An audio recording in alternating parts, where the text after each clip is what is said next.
Ladies and gentlemen, may I please have your attention? Please have your tickets in hand before you board the plane. Thank you.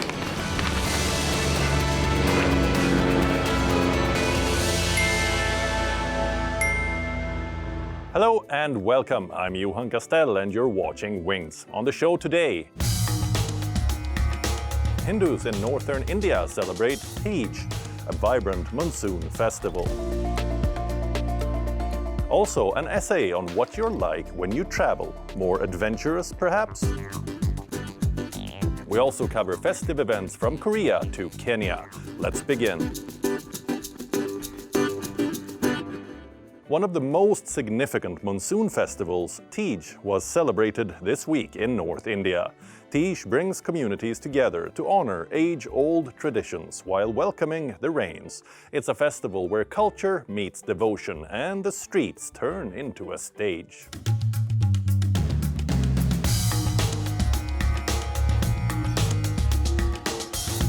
Tej, a festival that paints northern India in vibrant colors and devotion. Celebrated with immense joy across Rajasthan, Uttar Pradesh, Haryana and Punjab. It marks the arrival of the monsoon and honors the sacred bond between goddess Parvati and Lord Shiva. Women fast, sing traditional songs, apply henna and dress in their finest as they pray for marital happiness, prosperity and harmony at home. The festival is deeply rooted in the legend of goddess Parvati's devotion, as she is believed to have meditated for lifetimes before being united with Lord Shiva. A story that makes Tej a symbol of love and perseverance.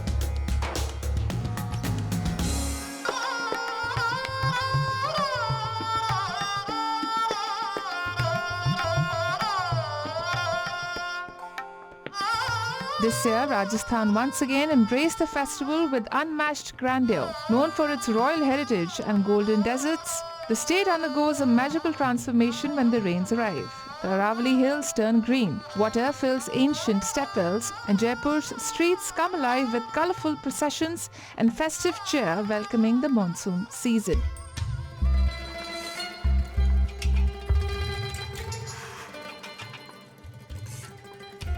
Jaipur, a city where history breathes through every alley. The state capital is known for its gemstone markets, handcrafted textiles, and the iconic pink sandstone buildings that line its symmetrical streets. As the monsoon paints Rajasthan in shades of green, the pink city becomes a stage for celebration.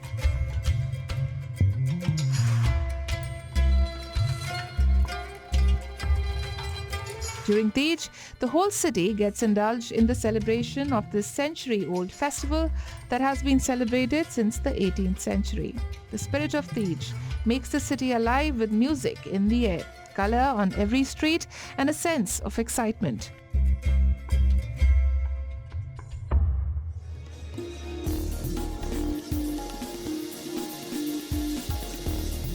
A grand procession took to the streets, with men carrying the idol of goddess Tej on a beautifully adorned palanquin, marching through the heart of the city, surrounded by thousands of devotees and tourists.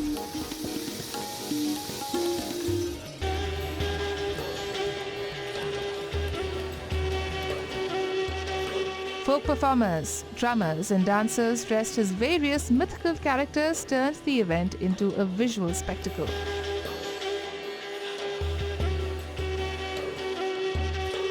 Traditional Rajasthani performances turned the city into a cultural stage, a visual and spiritual treat for residents and visitors alike.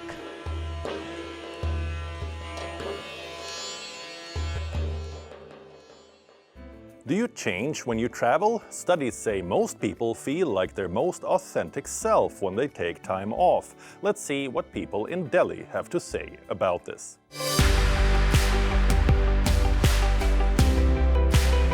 I am who I am because of my travels.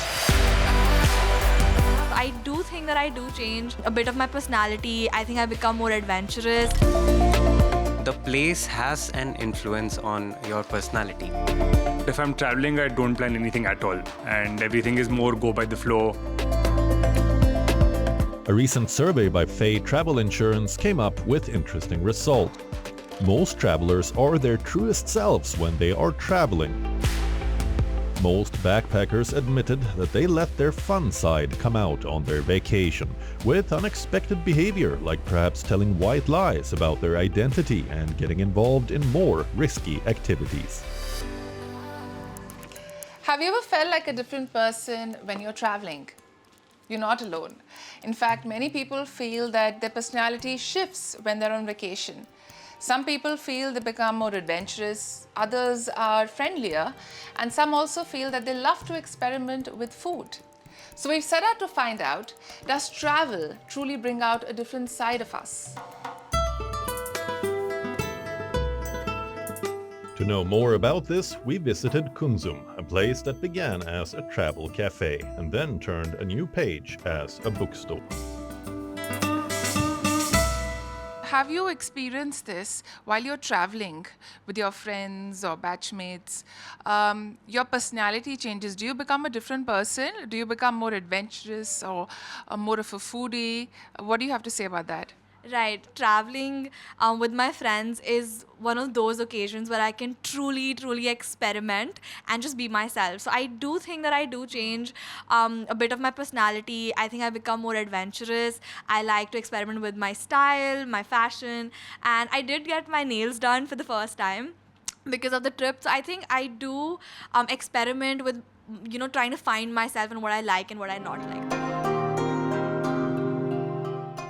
I've heard a lot of things about Delhi, especially when it comes to cuisine. Wherever I go on a trip, like especially on this one as well, the place has an influence on your personality.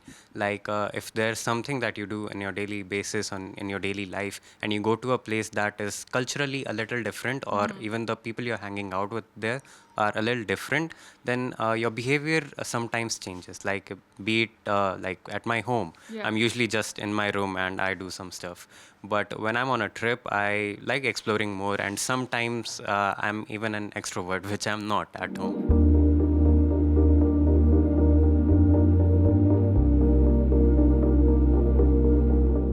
In one way, travel shaped my personality.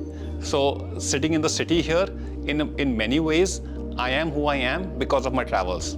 But back then and even now, when I travel, I think like everybody else, you discover different facets of your own personality. You start conducting yourself in a certain way. You start thinking in a certain way, and I think the most important thing that happens is suddenly like I become more mindful of my own existence, right? And even when I go out, obviously when you travel, you want to try different experiences, different adventures, and I think it just suddenly, because I'm at a different vantage point again, right? And suddenly so many things seem so insignificant, and suddenly things which should be important to our existence, which is again art, culture, the softer elements of life, I think that's what you start appreciating, and you come resolved that this is going to be part of my daily life when you come back home.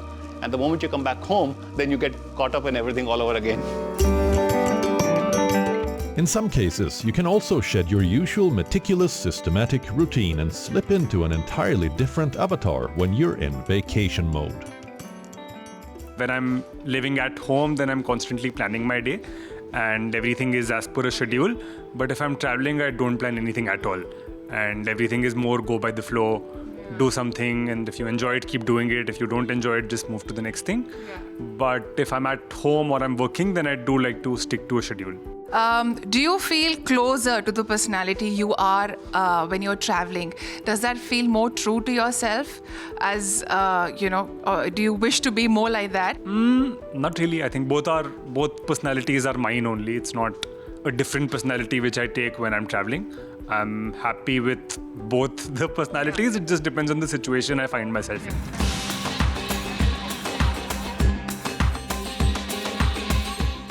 So while Nikita is in South Delhi, I've come to Paharganj to see if we can get some inputs from outsiders who have come to India.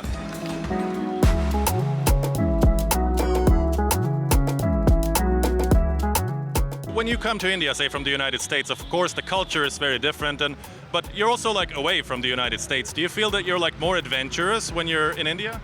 I definitely like You know, now that you mention it, that's like a question that was kind of on my mind over the past couple of days.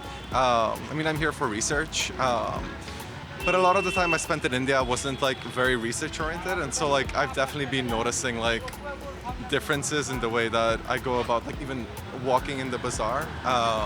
On days where I have work to do, say, like I find myself a lot more like, I don't know, just focused on getting from point A to point B, which I guess is similar to how I'd be like back home. Roaming around meeting people, and it's from this point of view that a lot of people report that they can be like their truest self when they're traveling.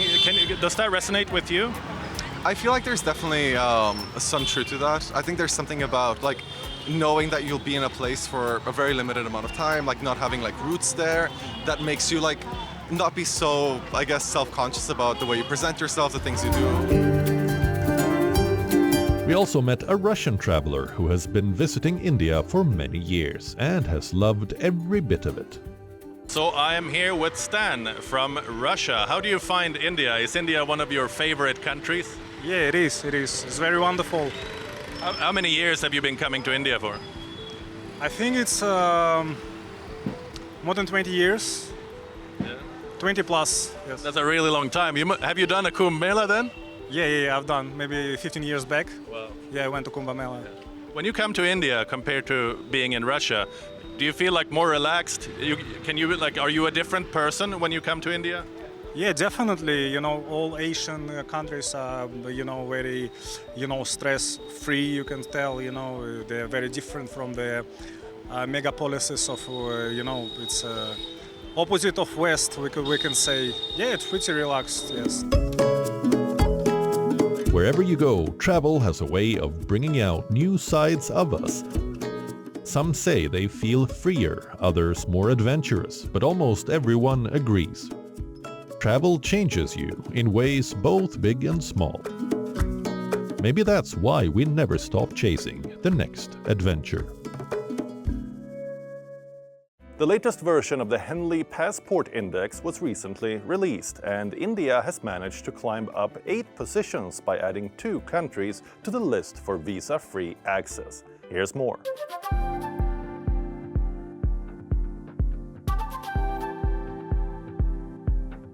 The latest edition of the Henley Passport Index was released at the end of July, and it brings good news for Indian travelers.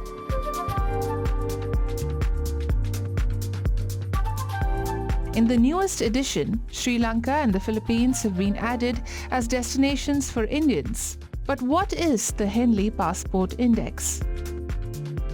It is a popular ranking of global passports that measures the strength of all passports by the number of countries a given passport holder can visit without a prior visa. The ranking is based on statistics provided by IATA, the International Air Transport Association.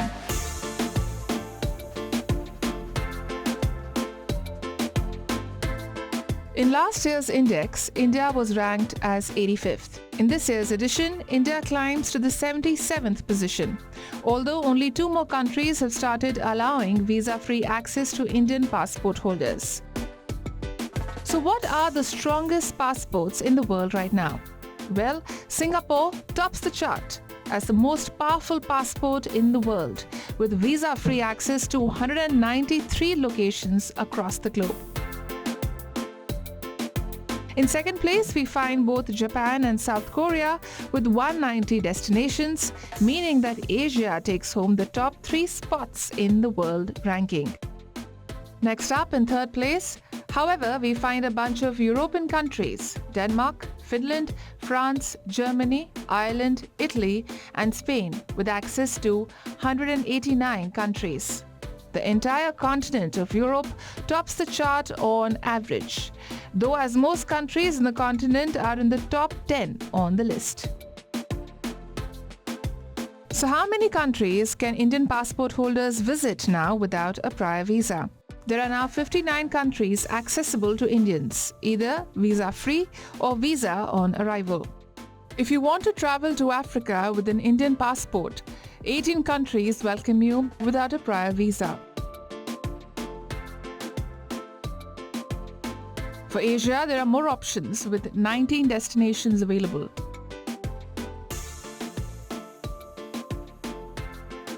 In North America, 10 countries.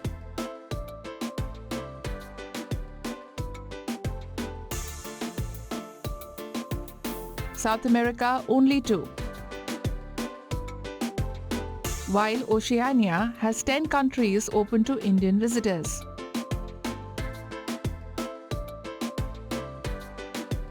In Europe, however, you're out of luck. 0 countries are on the list.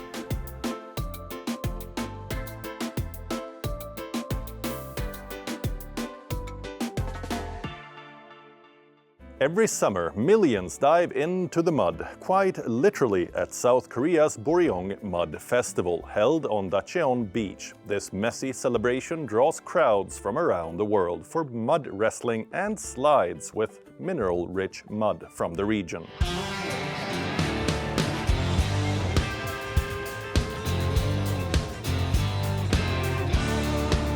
Held about 200 kilometers south of Seoul, the Boryong Mud Festival began in 1998 to promote local mud cosmetics.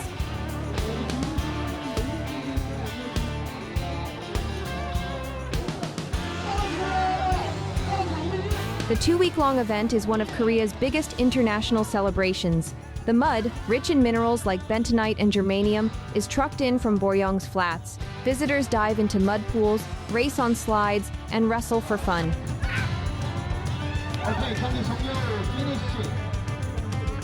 Several large attractions are featured in this festival, like the mud pool, mud slide, mud prison, and mud skiing, and even mud body painting. It feels so good. So like the mud is really cooling and there's so much water and it's also just a really good time. Like when you're having a good time, you don't feel the heat. I visited 2 years ago and had so much fun that I came back. It relieves my stress from work and is really great.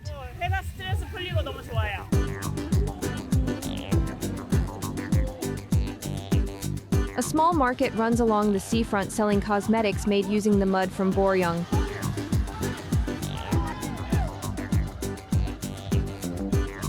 Various health and beauty clinics offer massages, acupuncture, and other treatments utilizing the medicinal qualities of the mud.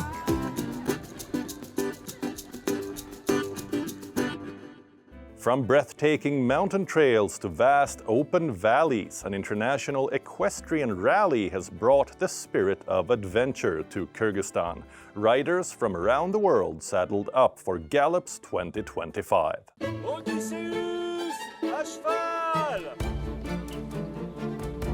The International Equestrian Adventure Rally, Gallops 2025, unfolded in the picturesque northeast region of Kyrgyzstan. The thrilling endurance race began in the mountain village of Kyrgyzstan, perched 3,000 meters above sea level, and concluded at the scenic Songkyo Lake. Nearly 70 riders from 12 different countries participated in this one-of-a-kind challenge, riding alongside trainers, veterinarians, and logistical support teams. Now it's amazing, the experience is amazing. We arrived yesterday and we are here for a week. We are in team of 5 to 6 people, and we're gonna discover the beautiful landscape of Kyrgyzstan.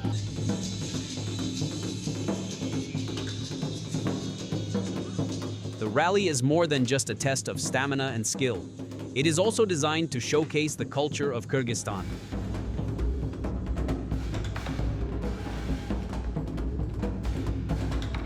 What is very important in the concept is to discover an equestrian horse race, equestrian horse breed, and to find the different horse culture in the world. So with that concept of the gallops, we discover the people, we discover also the horses locally in different countries. So we did already Oman, we did Morocco, we did India with Rajasthan, and we did also in Jordan, and now we do in Kyrgyzstan. The Gallops is inspired by the legendary Paris-Dakar Rally, bringing together around 100 riders from diverse equestrian disciplines. Teams of 5 or 6 travel roughly 200 kilometers over 5 days, navigating challenging terrain in remote regions. First, I want to discover the landscapes and to meet the people, to see how the mountains look and how it is to ride here, because I ride horses in France, and I'm happy to see how it is here in the country and to discover the culture also. I like equestrian sport. I took part in gallops by chance. I saw the announcement about Gallops 2025 on the internet and decided to sign in Kyrgyz team. So, we had a first-day ride. We rode on horses 25 kilometers and came to Songkol Lake.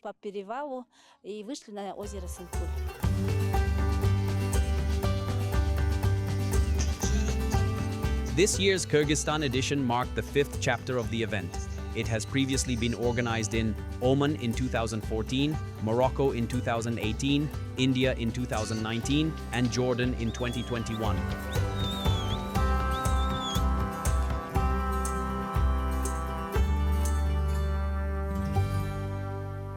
Kenya's love affair with country music takes center stage at Cowboy and Cowgirl Day. Thousands gathered in the capital city of Nairobi to enjoy country music in its most vibrant form.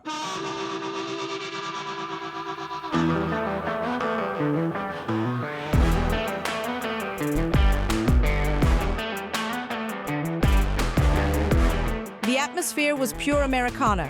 Cowboy hats, leather boots, and songs about heartbreak and small-town life filling the air.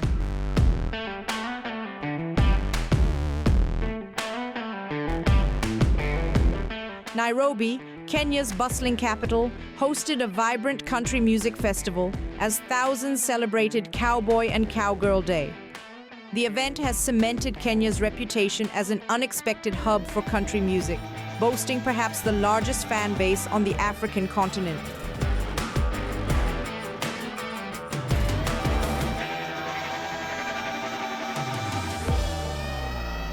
I think people they found this is the most music where people they feel they are at home, and people they love country music because it touches all sides of corner, and also you can see it's a family thing. You can bring your family, enjoy country music. People they like wearing like cowboys, you know.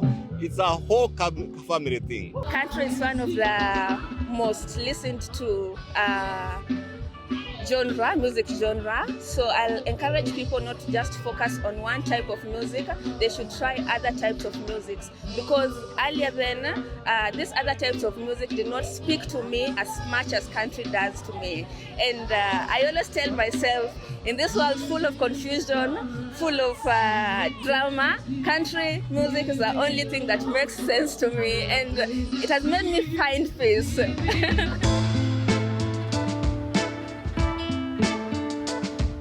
Festival goers, many clad in cowboy attire, danced in unison across an open field, reveling in the music. Among the performers was the undisputed star of Kenya's country music scene, Elvis Otieno, fondly known as Sir Elvis.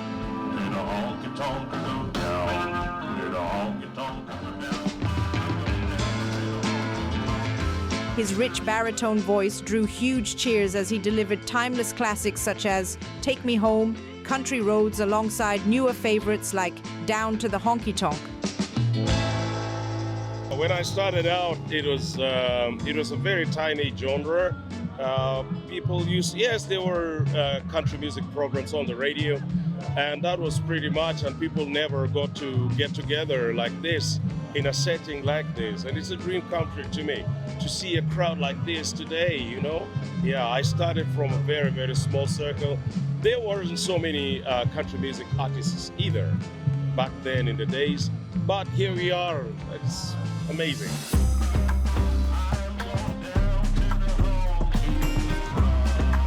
The celebration was a striking blend of cultures, proving just how far country music's universal themes of love, loss, and community can travel. That's all for this week, but we will return with more travel content for those looking for the best experiences worldwide. Until then, it's me, Johan Castell, signing off. Goodbye.